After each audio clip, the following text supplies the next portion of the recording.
The German Ideology by Marx and Engels. Chapter 3. Saint Max. C. My self-enjoyment. The philosophy which preaches enjoyment is as old in Europe as the Cyrenaic school. 120 Just as in antiquity it was the Greeks who were the protagonists of this philosophy, so in modern times it is the French, and indeed for the same reason, because their temperament and their society made them most capable of enjoyment.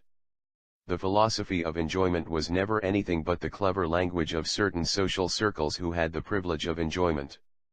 Apart from the fact that the manner and content of their enjoyment was always determined by the whole structure of the rest of society and suffered from all its contradictions, this philosophy became a mere phrase as soon as it began to lay claim to a universal character and proclaimed itself the outlook on life of society as a whole. It sank then to the level of edifying moralizing, to a sophistical palliation of existing society, or it was transformed into its opposite, by declaring compulsory asceticism to be enjoyment. In modern times the philosophy of enjoyment arose with the decline of feudalism and with the transformation of the feudal landed nobility into the pleasure-loving and extravagant nobles of the court under the absolute monarchy. Among these nobles this philosophy still has largely the form of a direct, naive outlook on life which finds expression in memoirs, poems, novels, etc.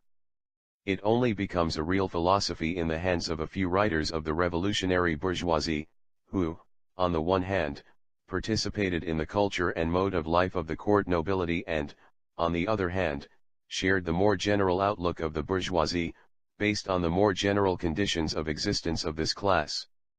This philosophy was, therefore, accepted by both classes, although from totally different points of view.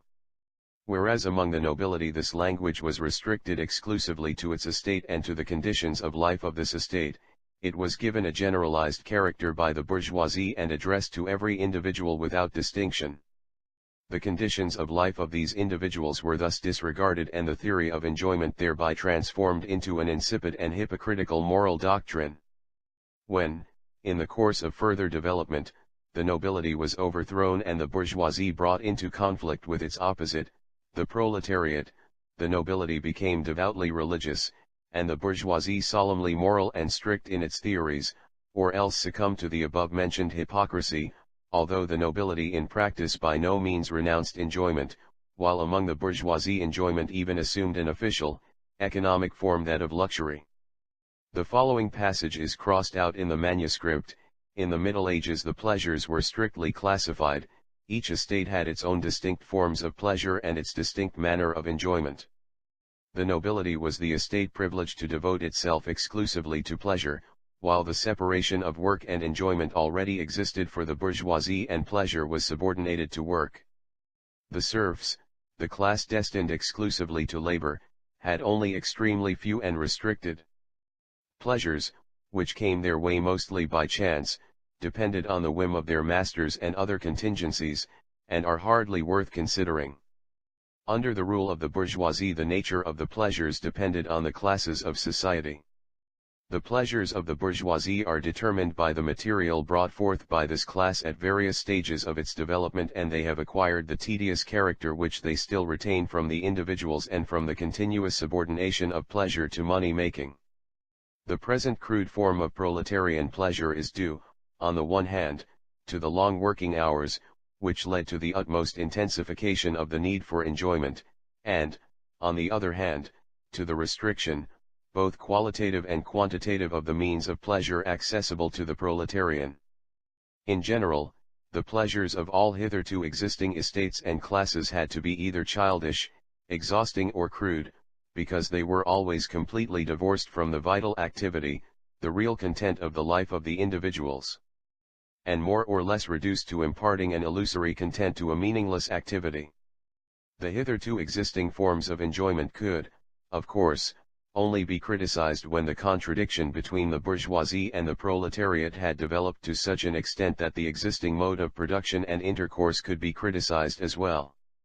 It was only possible to discover the connection between the kinds of enjoyment open to individuals at any particular time and the class relations in which they live, and the conditions of production and intercourse which give rise to these relations, the narrowness of the hitherto existing forms of enjoyment, which were outside the actual content of the life of people and in contradiction to it, the connection between every philosophy of enjoyment and the enjoyment actually present, and the hypocrisy of such a philosophy which treated all individuals without distinction. It was, of course, only possible to discover all this when it became possible to criticize the conditions of production and intercourse in the hitherto existing world, i.e., when the contradiction between the bourgeoisie and the proletariat had given rise to communist and socialist views that shattered the basis of all morality, whether the morality of asceticism or of enjoyment.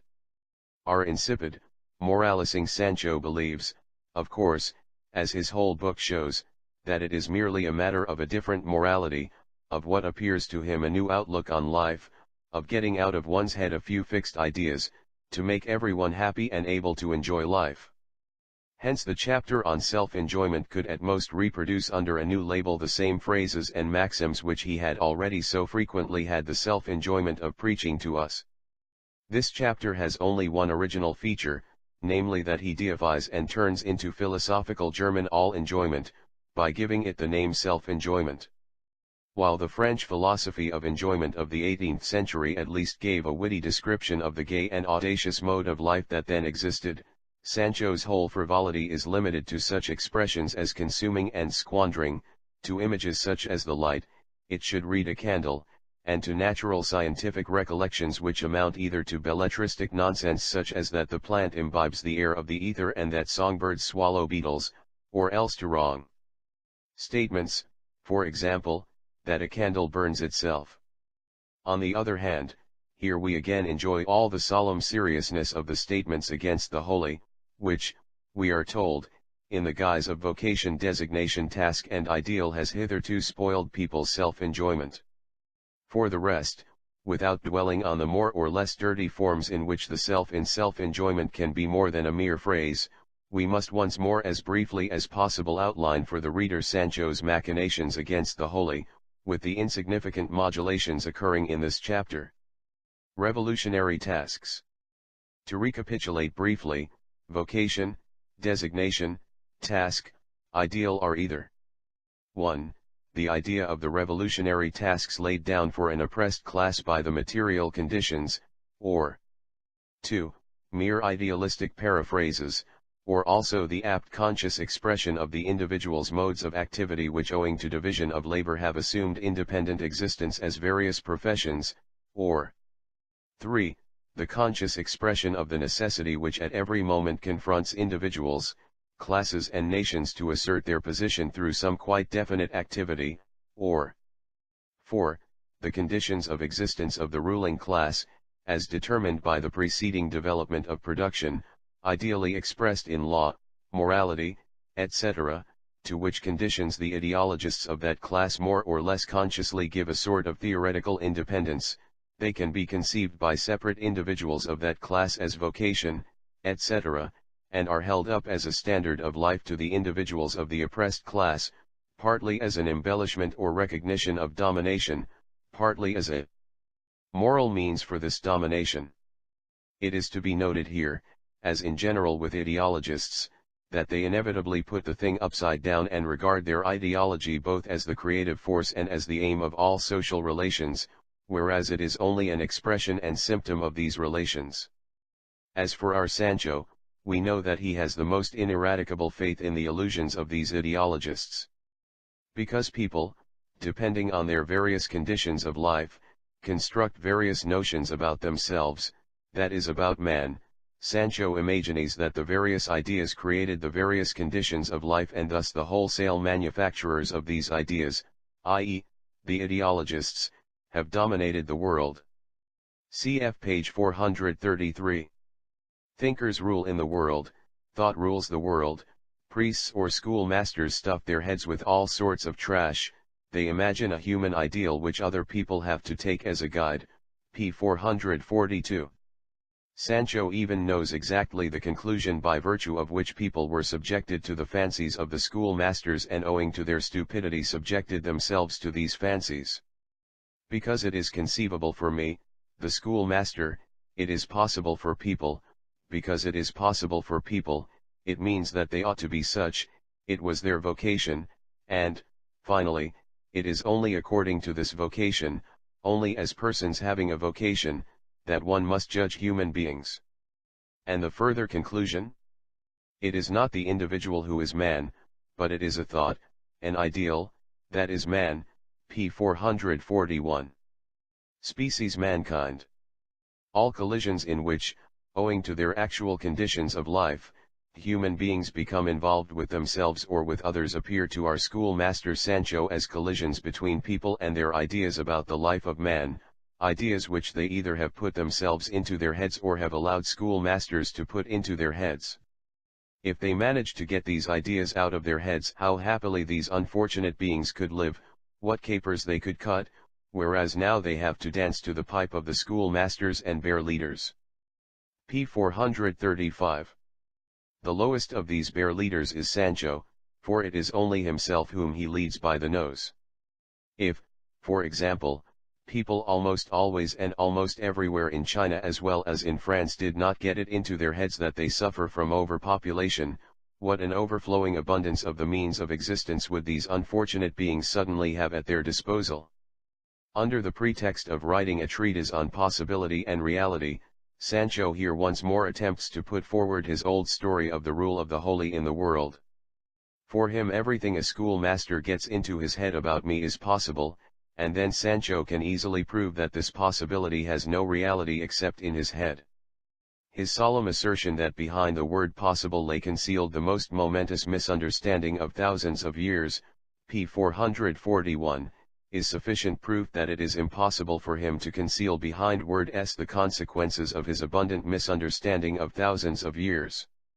This treatise on the coincidence of possibility and reality, p. 439, on what people have the ability to be and what they are, a treatise that harmonizes so well with his earlier insistent exhortations that one should bring all one's abilities into play, etc., leads him, however, to a few more digressions on the materialist theory of circumstances, which we shall presently deal with in more detail. But first, one more example of his ideological distortion. On page 428 he makes the question how can one acquire life identical with the question how is one to create in oneself the true ego, or life. According to the same page, worrying about life ceases with his new moral philosophy and the squandering of life begins.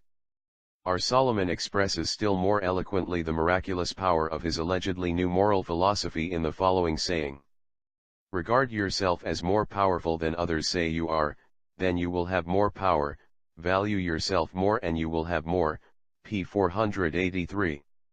See above, in the section on the Union, Sancho's method of acquiring property. Now for his theory of circumstances. Man has no vocation. But he has powers which manifest themselves where they exist, because their being consists solely in their manifestation, and they cannot remain inactive any more than life itself. Everyone at each instant uses as much power as he has, increase your value, follow the example of the courageous man, let each of you become an omnipotent ego, etc. Sancho said above.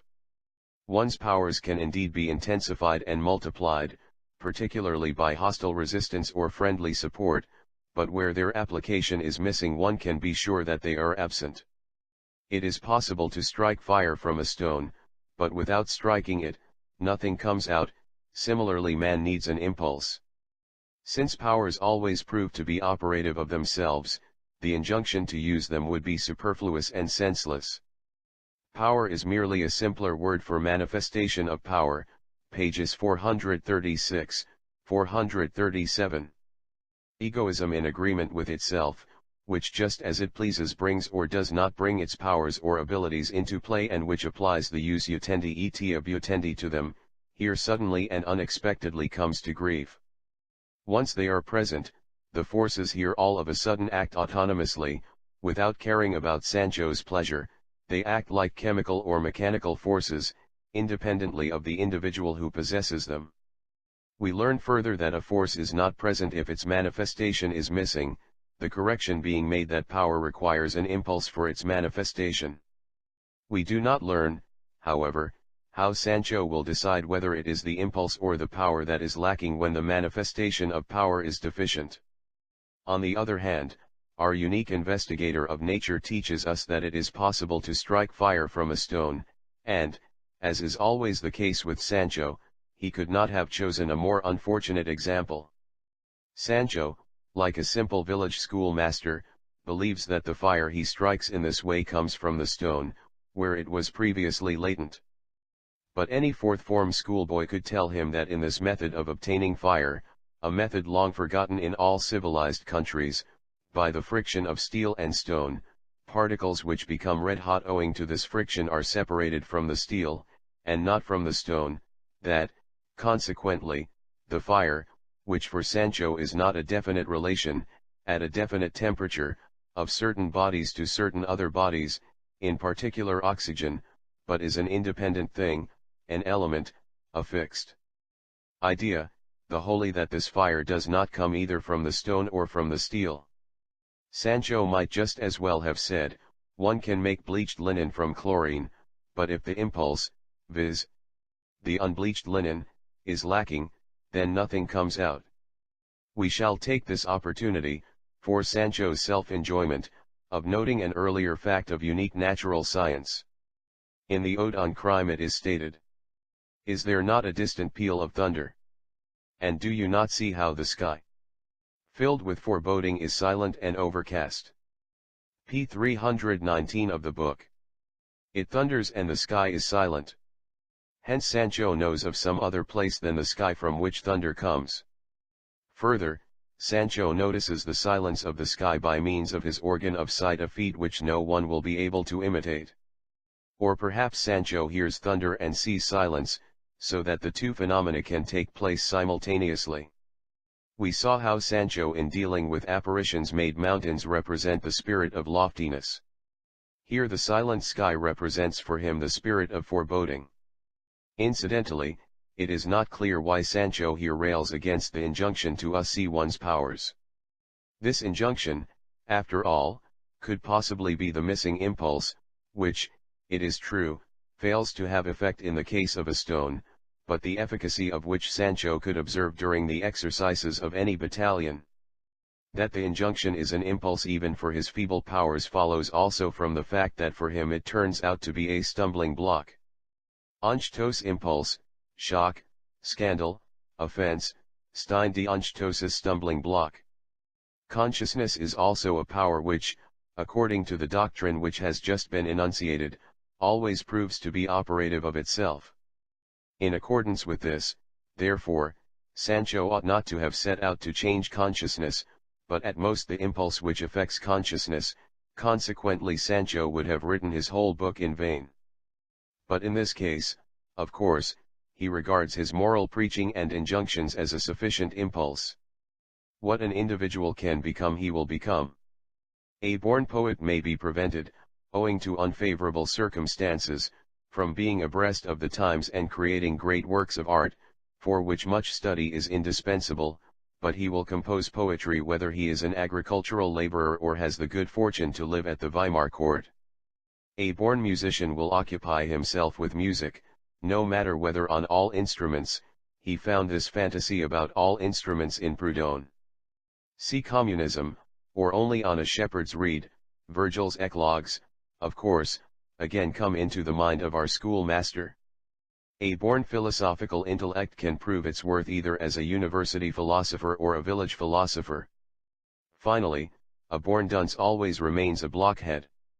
Indeed, innate limited intellects undoubtedly form the most numerous class of mankind. And why should not the same differences occur in the human species as are unmistakably seen in every species of animate? p. 434. Sancho has again chosen his example with his usual lack of skill. If all his nonsense about born poets, musicians and philosophers is accepted, then this example only proves, on the one hand, that a born poet, etc., remains what he is from birth, namely a poet, etc., and, on the other hand, that the born poet, etc., in so far as he becomes, develops, may, owing to unfavorable circumstances, not become what he could become. His example, therefore, on the one hand, proves nothing at all, and, on the other hand, proves the opposite of what it was intended to prove, and taking both aspects together it proves that either from birth or owing to circumstances, Sancho belongs to the most numerous class of mankind. However, he shares the consolation of being a unique blockhead with this class and with his own blockheadness. Here Sancho experiences the adventure with the magic potion which Don Quixote brewed from rosemary, wine, olive oil and salt. As Cervantes relates in the 17th chapter, after Sancho had drunk this mixture he spent 2 hours in sweats and convulsions pouring it out from both channels of his body. The materialist potion which our valiant armor-bearer imbibed for his self-enjoyment purges him of all his egoism in the extraordinary sense. We saw above that Sancho suddenly lost all his solemnity when confronted with the impulse, and renounced his ability, like of yore the Egyptian magicians when confronted with the lice of Moses. Now we observe 2 new attacks of faint-heartedness, in which he also gives way to unfavorable circumstances and finally even admits that his original physical organization is something that becomes crippled without cooperation from him. What is left now to our bankrupt egoist? He has no power over his original physical organization, nor can he control the circumstances and the impulse under the influence of which this organization develops. What he is at every instant is not his own creation, but something created by the interaction between his innate potentialities and the circumstances acting on them. All this Sancho concedes. Unfortunate creator! Most unfortunate creation! But the greatest calamity comes at the end. Sancho, not satisfied that already long ago he received the full count of the tres mil azotes y trescientos en ambas sus valientes posaderas 3,000 acid 3 burial lashes upon his ample buttocks, finally delivers himself another and mighty blow by proclaiming himself a believer in species. And what a believer in species! Firstly, he attributes division of labor to species by making it responsible for the fact that some people are poets, others musicians, and still others schoolmasters. Secondly, he ascribes to species the existing physical and intellectual defects of the most numerous class of mankind and makes it responsible for the fact that under the rule of the bourgeoisie the majority of individuals are like himself. According to his views on innate limited intellects, one would have to explain the present spread of scrofula from the fact that the species finds a special satisfaction in making innate scrofulous constitutions form the most numerous class of mankind.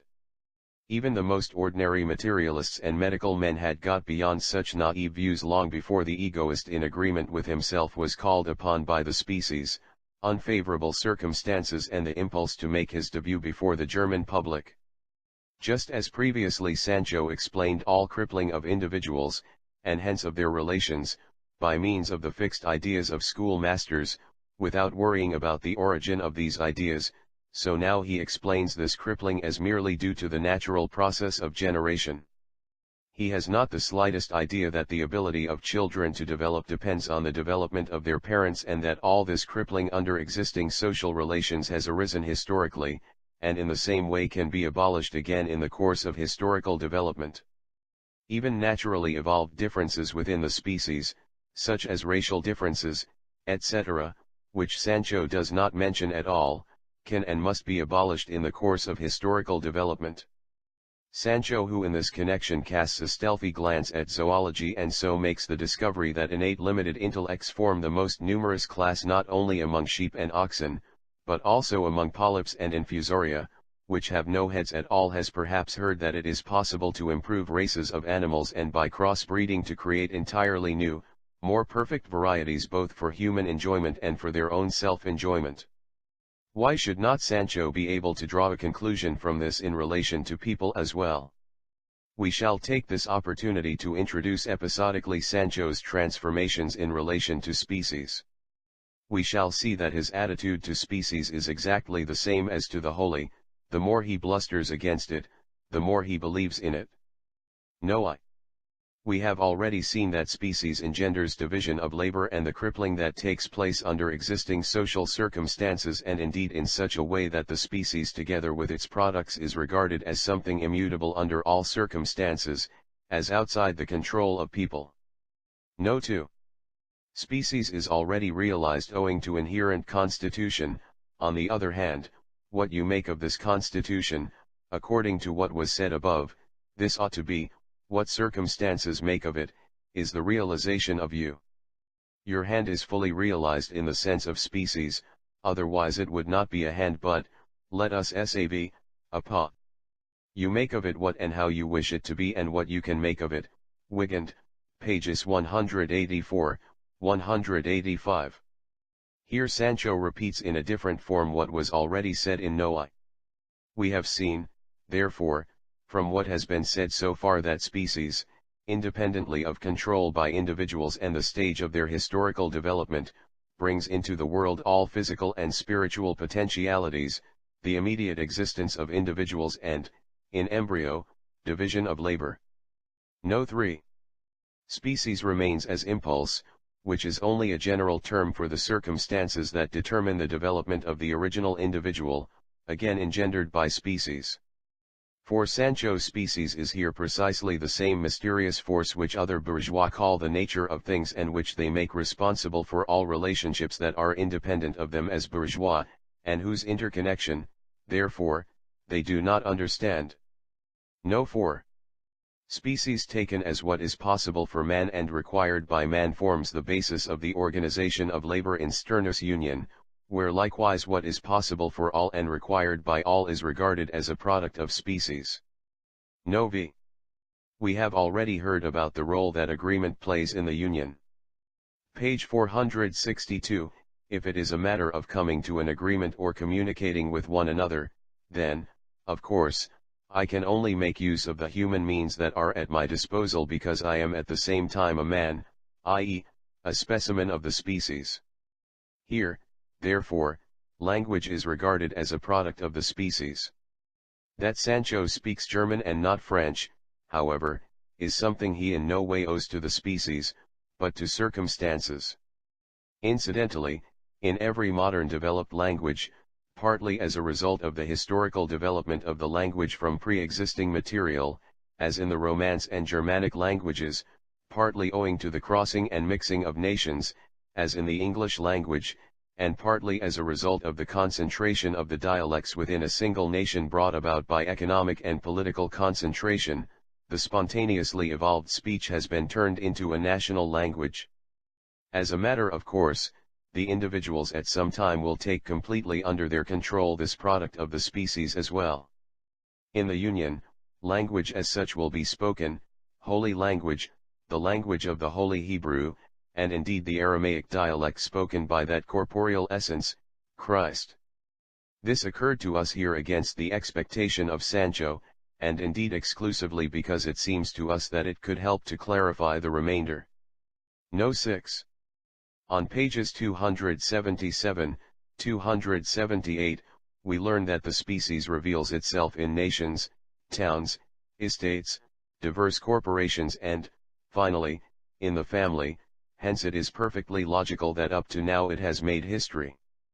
Thus, here all preceding history, up to the unfortunate history of the unique, becomes a product of the species and, indeed, for the sufficient reason that this history has sometimes been summed up under the title of the history of mankind, i.e., of the species. No. 7.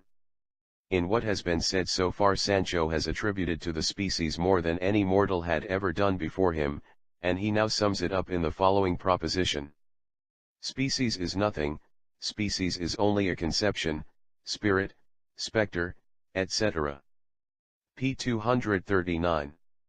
Ultimately, then, this nothing of Sancho's, which is identical with a conception, means nothing, for Sancho himself is, the creative nothing, and the species, as we have seen, creates a great deal, and in doing so it can therefore very well be nothing. Moreover, Sancho tells us on page 456. Being justifies nothing at all, something imagined exists just as well as something not imagined. Starting with page 448, Sancho spins out a yarn lasting 30 pages in order to strike fire out of thought and criticism of the egoist in agreement with himself. We have already experienced too many expressions of his thought and criticism to give the reader further offense. with Sancho's beggar's broth. 1 spoonful of it will suffice. Do you believe that thoughts fly about freely for the taking, so that anyone can capture some of them and then put them forward against me as his inviolable property? Everything that flies about, all of it is mine, p. 457. Here Sancho poaches snipe existing only in the mind. We have seen how many of the thoughts flying about he has captured for himself.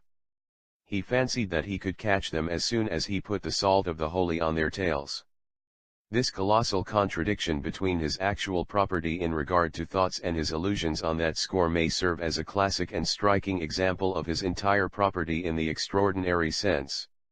It is precisely this contrast that constitutes his self-enjoyment. 6 Solomon's Song of Songs. Or, the unique. Cease, man of Troy, and cease, thou sage of Greece, to boast of navigations great ye made. Let the high fame of Alexander cease, and Trajan's banners in the east displayed. Cease all, whose actions ancient bards expressed. A brighter valor arises in the west. And you, my spree nymphs. Marx and Engels substituted Spree, the river on which Berlin stands, for Tagus.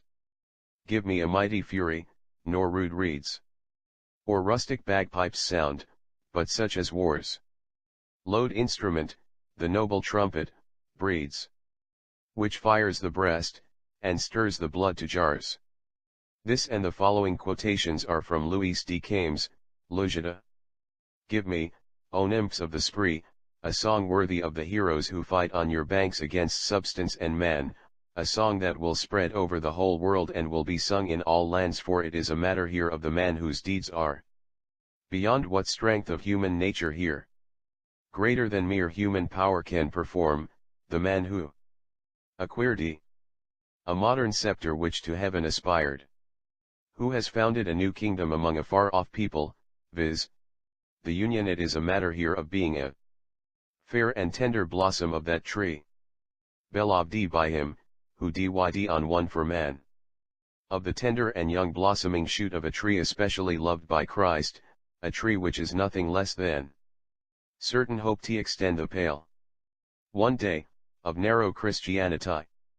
The surest hope of growth for faint-hearted Christianity. In a word, it is a matter of something unprecedented, the unique. Everything that is to be found in this unprecedented Song of Songs about the unique was in existence earlier in the book. We mention this chapter only for the sake of good order, so that we should be able to do it properly. We have left the examination of some points until now, and we shall briefly recapitulate others.